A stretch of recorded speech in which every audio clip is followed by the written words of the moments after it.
بسم اللہ الرحمن الرحیم حدثنا ابو الیمان قال اخبرنا شعیب عن الزہری قال اخبرني سالم بن عبد الله انه سمع عبد الله بن عمر يحدث ان عمر بن الخطاب حين تأيمت حفصة بنت عمر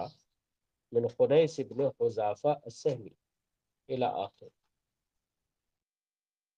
امام بخاری رضی اللہ تعالی عنہ یہاں پر وہ روایات ذکر کر رہے ہیں جن روایات میں ان صحابہ کرام کا ذکر ہے جو بدر میں حاضر ہوئے تھے۔ انہی روایات میں سے ایک روایت یہاں پر یہ ذکر کر رہے ہیں کہ حضرت عمر بن خطاب رضی اللہ تعالی عنہ کی بیٹی حضرت حفصہ بنت عمر، ان کا نکاح حضرت خنیس بن حذافہ سہمی کے ساتھ ہوا تھا، لیکن حضرت خنیس بن حذافہ سہمی یہ حضرت عبداللہ ابن حذافہ سہمی جو مشہور صحابی ہیں ان کے بھائی ہیں۔ حضرت خنیس بن حذافہ سہمی کا وصال ہو گیا۔ اب ان کا وصال ایک قول کے مطابق غزوہ احد میں ان کو زخم لگے تھے، ان زخموں کی وجہ سے ان کا وصال مدینہ منورہ میں ہو گیا تھا۔ اور اکثر محدثین اس بات کے قائل ہیں کہ غزوہ احد میں زخم لگنے کی وجہ سے ان کا وصال نہیں ہوا تھا، بلکہ ان کا وصال غزوہ بدر کے بعد ہی ہو گیا تھا۔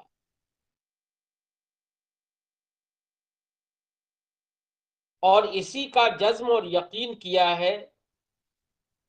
کئی علماء اور محدثین نے۔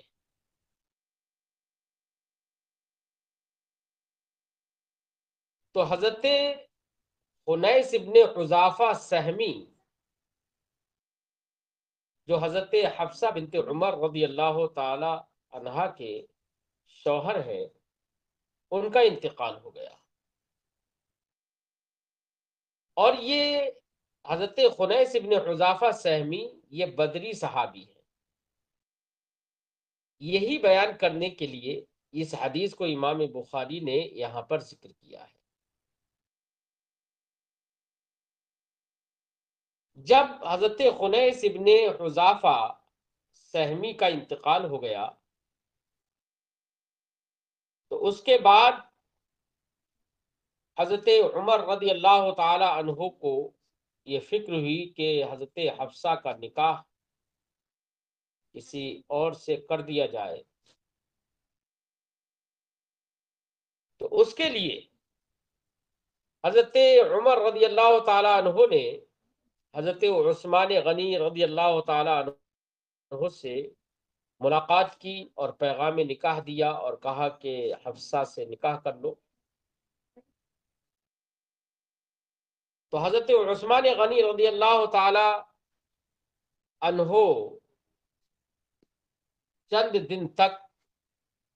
انہوں نے کچھ جواب نہیں دیا، اور پھر اس کے بعد ان کے لیے یہ ظاہر ہوا کہ وہ اس وقت حضرت حفصہ سے نکاح نہ کریں۔ جب انہوں نے انکار کیا تو حضرت عمر رضی اللہ تعالی عنہ کو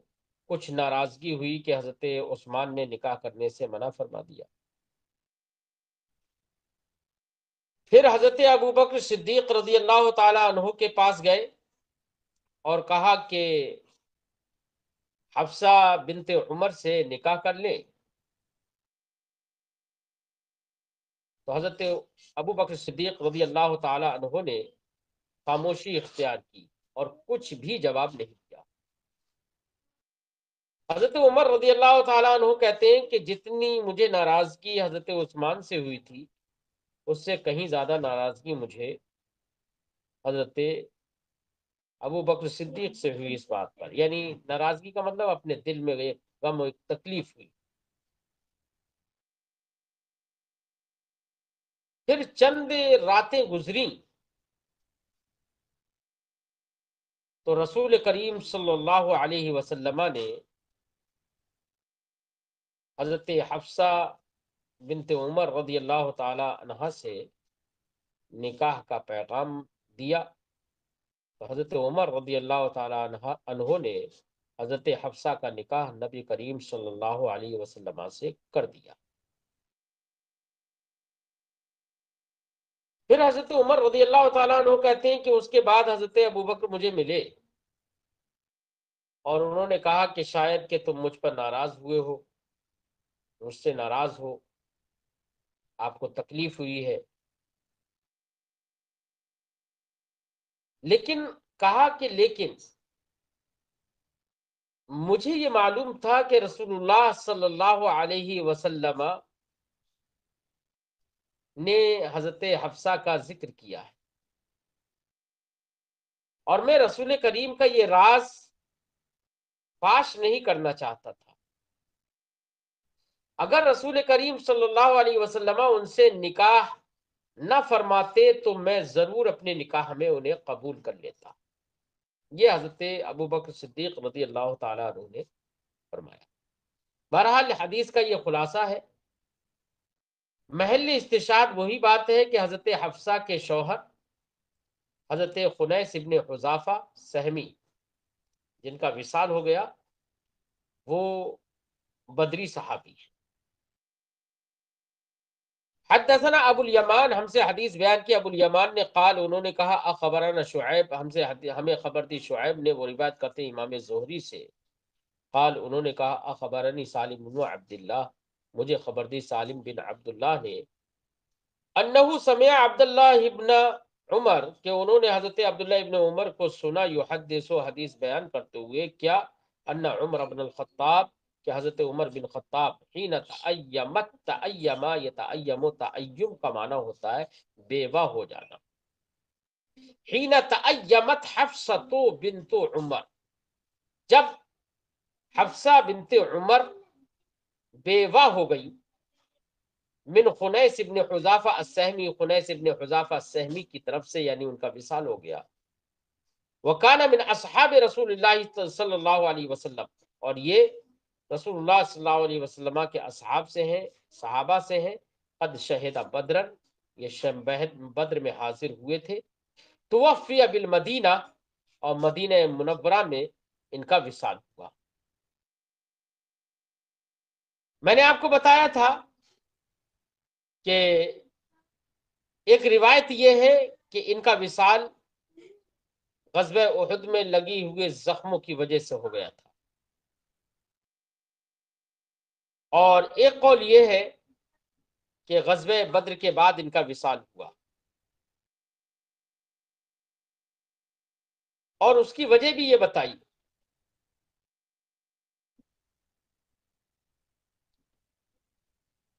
کہ رسول اللہ صلی اللہ علیہ وسلم نے حضرت حفصہ سے نکاح ہجرت سے 25 مہینے کے بعد کیا، اور ایک روایت کے مطابق 30 مہینے کے بعد کیا، اور یہ نکاح غزوہ احد سے پہلے ہوا۔ جب غزوہ احد سے پہلے ہوا تو اس کا مطلب یہ ہے کہ ان کا وصال غزوہ احد سے پہلے ہی ہو گیا۔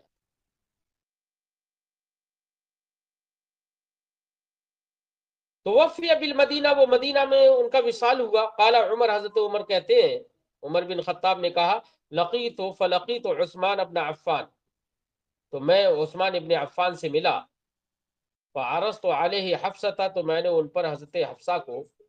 میں نے ان پر حفصہ کو پیش کیا، یعنی نکاح کا پیغام دیا۔ فقلت، تو میں نے کہا، ان شئت، اگر تم چاہو، انکحتک حفصہ بنت عمر، اگر تم چاہو تو میں تم سے حفصہ بنت عمر کا نکاح کر دوں۔ اب دیکھیے یہاں پر ایک بات قابل غور ہے، وہ یہ کہ حضرت عمر رضی اللہ تعالی عنہ کی بیٹی حضرت حفصہ کے شوہر کا انتقال ہو گیا، تو فکر حضرت عمر نے کی کہ حفصہ کا نکاح کیا جائے کہیں، کیونکہ بیوہ عورت کے نکاح میں جلدی کرنا چاہیے، ایک روایت میں ہے کہ جلدی کرنا چاہیے، یعنی عدت جیسی گزرے جلدی نکاح کرنا چاہیے۔ تو حضرت عمر رضی اللہ تعالیٰ عنہ نے اس کی فکر کی۔ اس سے سمجھ میں آتا ہے کہ بچوں کی شادی وقت پر کرنے کی فکر ماں باپ کو ہونا چاہیے۔ دوسری بات یہاں پر قابل توجہ یہ ہے کہ ہمارے ہندوستان کے اندر مختلف کاسٹیں، مختلف برادریاں پائی جاتی ہیں۔ کچھ برادری ایسی ہوتی ہیں کہ جن میں لڑکی والے لڑکی کے لیے رشتہ تلاش کرتے ہیں، کچھ برادریاں ایسی بھی ہیں کہ جن میں لڑکے والے لڑکی کو تلاش کرتے ہیں، لڑکی والے اپنے گھر پہ بیٹھتے ہیں، وہ جب تک بیٹھے رہتے ہیں جب تک کہ ان کو کسی اور کی طرف سے رشتہ نہیں آتا ہے، یعنی لڑکی والے خود اپنی لڑکی کا رشتہ تلاش نہیں کرتے ہیں۔ تو اس طرح کے رواج جو ہمارے یہاں پر بنا رکھے ہیں، اور اس کا انجام اور نتیجہ یہ ہوتا ہے کہ ہم نے خود دیکھا ہے کہ جن برادریوں میں لڑکی والے رشتے تلاش نہیں کرتے اور انتظار کرتے ہیں کہ کوئی لڑکے والا آئے اور رشتہ لے کر آئے تب رشتہ کرے، تو ہم نے ایسے لوگوں کا انجام اور نتیجہ دیکھا ہے کہ 40 سال کی عمر ہو گئی لڑکیوں کی اور اب تک وہ رشتے سے بیٹھی ہوئی ہیں، ان کا رشتہ نہیں ہو پایا۔ کیوں؟ اس لیے کہ ان کے سامنے ایک ہی مجبوری ہے، برادری کا خیال ہے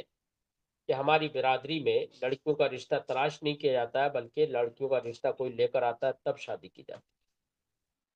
تو اسی میں وہ بیٹھی ہوئی ہیں۔ 40 سال عمر ہو گئی، 50 سال عمر ہو گئی، اب کیا نکاح کریں گی؟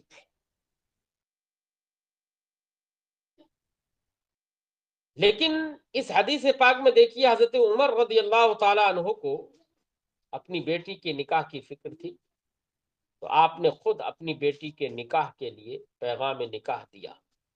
اس سے یہ معلوم ہوتا ہے کہ نکاح کا پیغام لڑکی والا اپنی لڑکی کے نکاح کا پیغام دوسرے تک پہنچائے، اس میں کوئی حرج نہیں ہے۔ کوئی اپنی لڑکی کے لیے شادی کے لیے، لڑکی کی شادی کے لیے رشتہ تلاش کرے، اس میں کوئی حرج نہیں ہے۔ یہ ہمارے یہاں پر برادریوں میں طرح طرح کی جو رسمیں بنا رکھی ہیں، ان کا نتیجہ ایسی رسمیں کہ جس میں دوسرے کا انتظار کرتے ہیں، خود جا کے رشتہ تلاش نہیں کرتے، یہ رسمیں حدیث پاک کے خلاف ہیں، اور حدیث پاک کے خلاف ہونے کی وجہ سے ان کے نتیجے بھی غلط ہیں۔ رشتے ہو نہیں پاتے ہیں، 40 50 سال کی لڑکیاں ہو گئی اور اپنے گھر پر بیٹھی ہوئی ہیں۔ اس سے سمجھ میں آتا ہے کہ اگر لڑکی جوان ہو جائے تو لڑکی کے گھر والوں کو لڑکی کا رشتہ تلاش کرنا چاہیے، اور لڑکا جوان ہو جائے تو لڑکے کے گھر والوں کا بھی رشتہ، گھر والے بھی اپنے لڑکے کے لیے رشتہ تلاش کریں، یعنی جانبین سے کوئی بھی رشتہ تلاش کر سکتا ہے،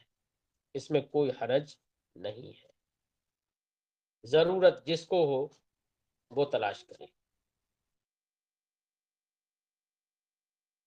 فرماتے ہیں کہ فلقیت ابا بکر انکحتک ان شئت انکحتک حفصہ بنت عمر، اگر تم چاہو تو میں تم سے حفصہ بنت عمر کا نکاح کر دوں۔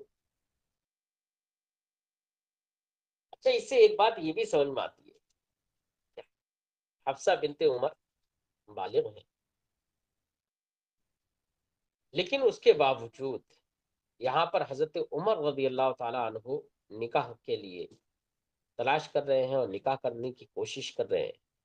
اس سے سمجھ میں آتا ہے کہ ایک لڑکی اگرچہ بالغ ہے اور بالغ ہونے کے بعد اسے اختیار ہے کہ وہ اپنی مرضی سے بھی نکاح کر سکتی ہے، لیکن اس کے حق میں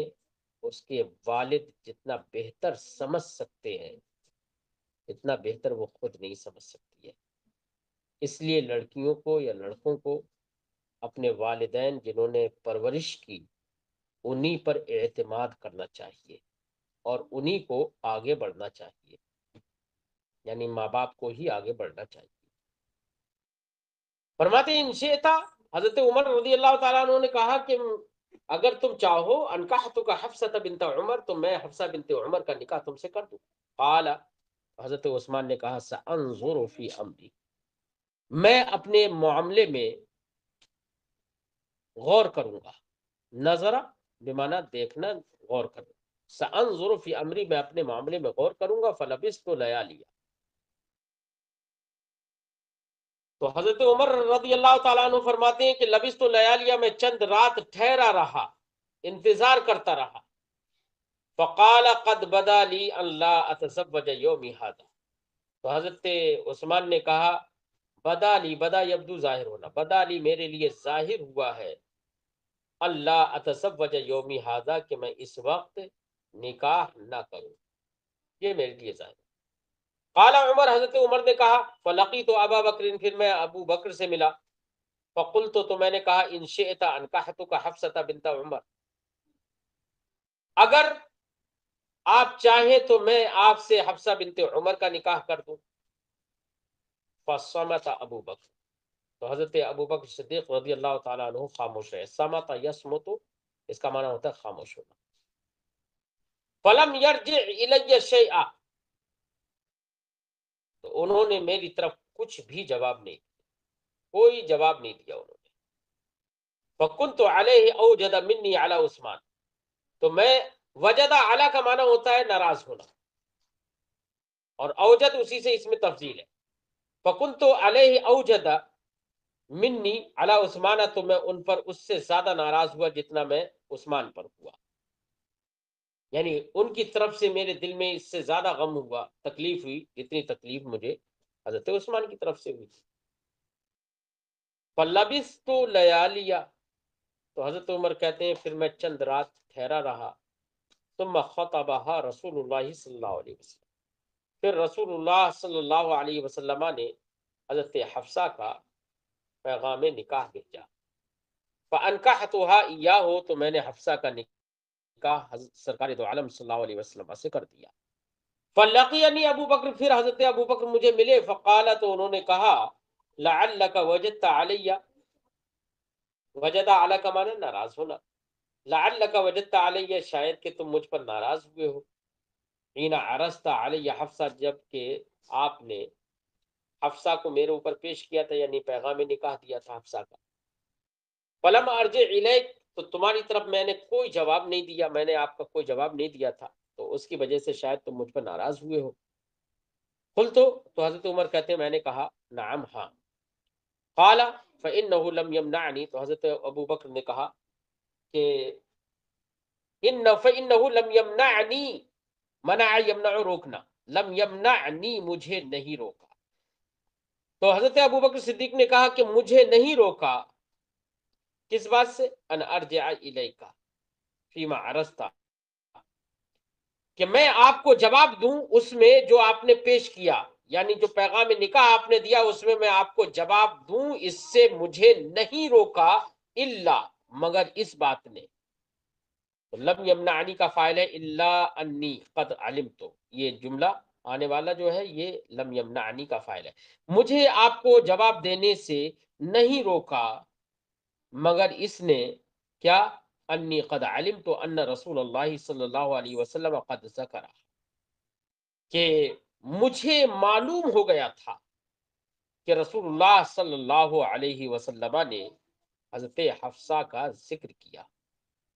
فلم اکن لافشی سر رسول اللہ صلی اللہ علیہ وسلم، ذکر کرنے کا مطلب ان کے نکاح کا تذکرہ کیا۔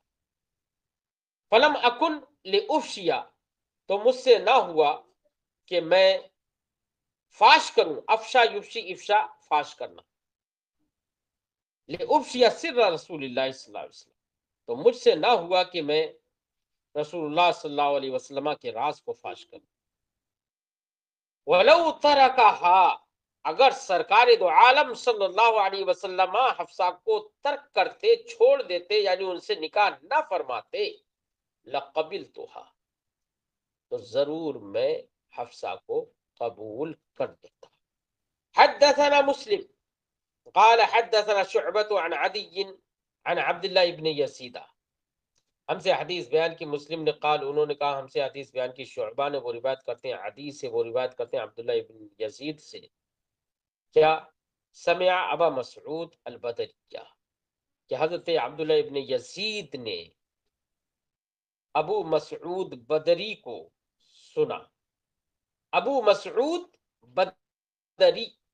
البدری یہاں پر صفت کے ساتھ ذکر کیا گیا، یعنی ان کو ابو مسعود بدری ہی کہا جاتا ہے. ابو مسعود، ان کا نام عقبہ بن عمرو ہے. ان کے بدری ہونے میں، کہ غزوہ بدر میں یہ حاضر ہوئے، اس سلسلے میں اختلاف ہے. بعض علماء نے یہ فرمایا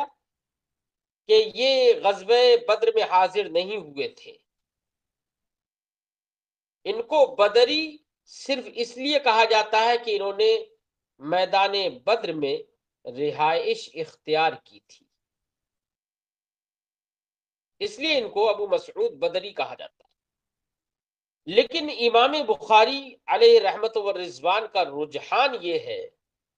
کہ ابو مسعود رضی اللہ تعالیٰ عنہ، یعنی عقبہ ابن عمر رضی اللہ تعالیٰ عنہ، عقبہ ابن عمر رضی اللہ تعالیٰ عنہ،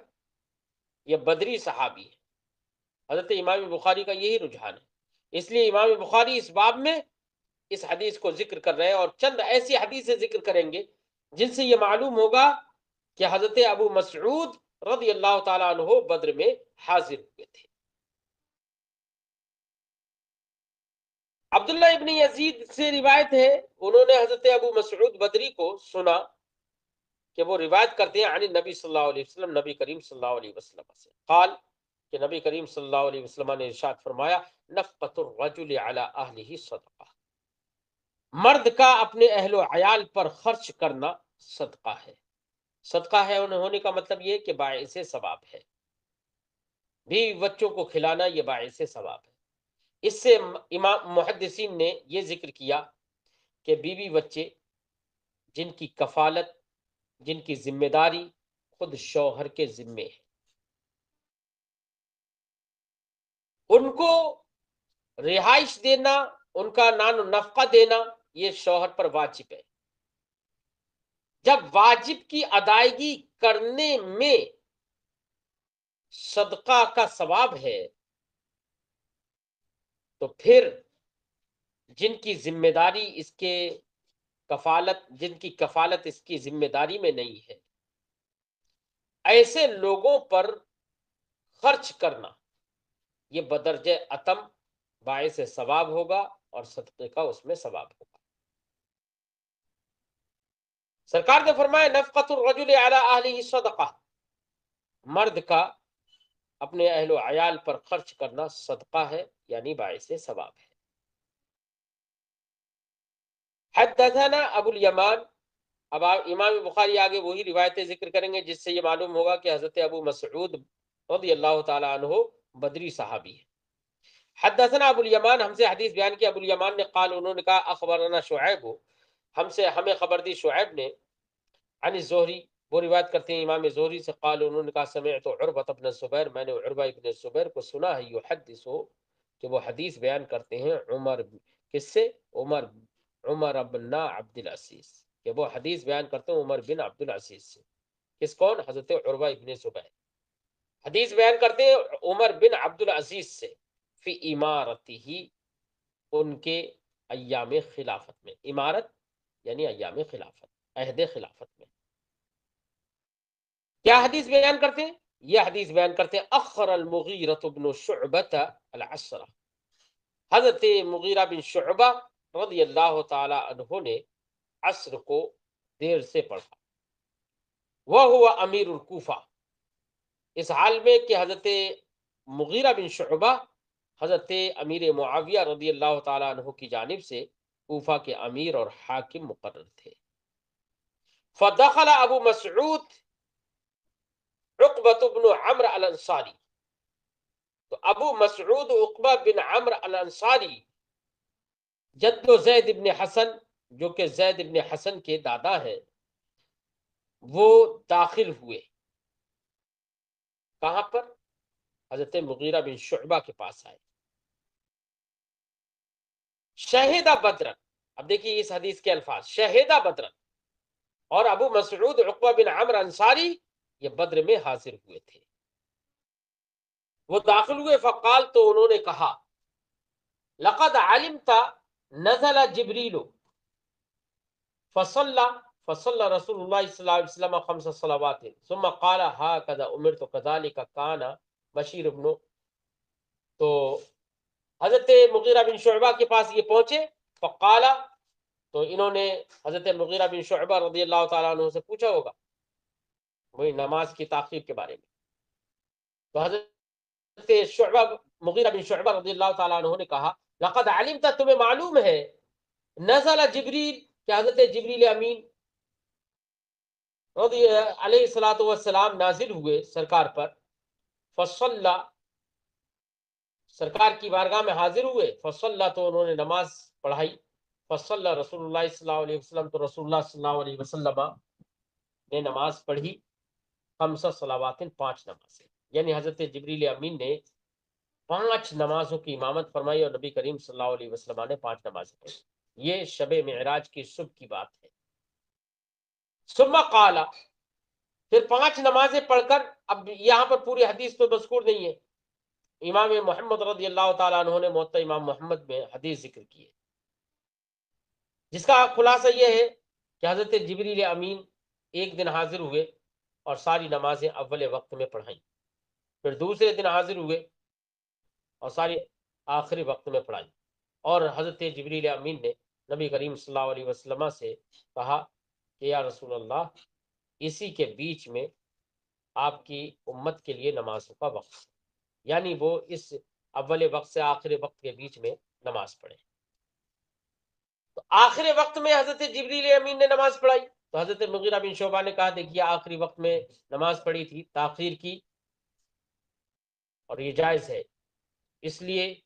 اس جواز پر عمل کرتے ہوئے میں نے عصر کی نماز کو مؤخر کر کے پڑھ لیا۔ ثم قال، پھر کہا حضرت مغیرہ بن شعبہ نے، ہا کذا امرت، پھر ثم قال، پھر سرکار نے ارشاد فرمایا، ہا کذا امرت،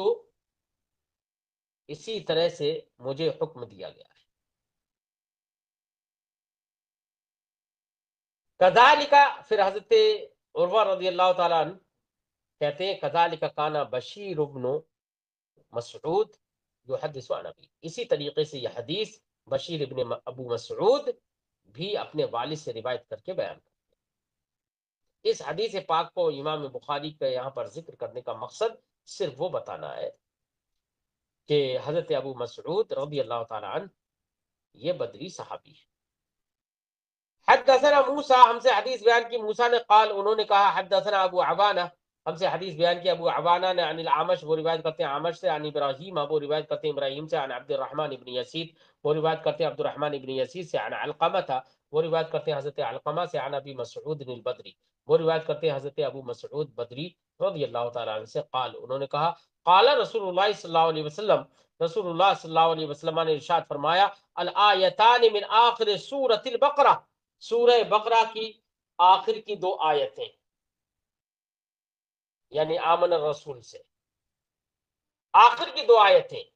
من قرأہما، جس نے ان دونوں آیتوں کو پڑھا، فی لیلتن، کسی رات میں، کفتاہ، وہ دونوں آیتیں اس کے لیے کافی ہو جائیں گی، یعنی کافی ہونے کا مطلب، یعنی اس کو قیام اللیل کا ثواب مل جائے گا،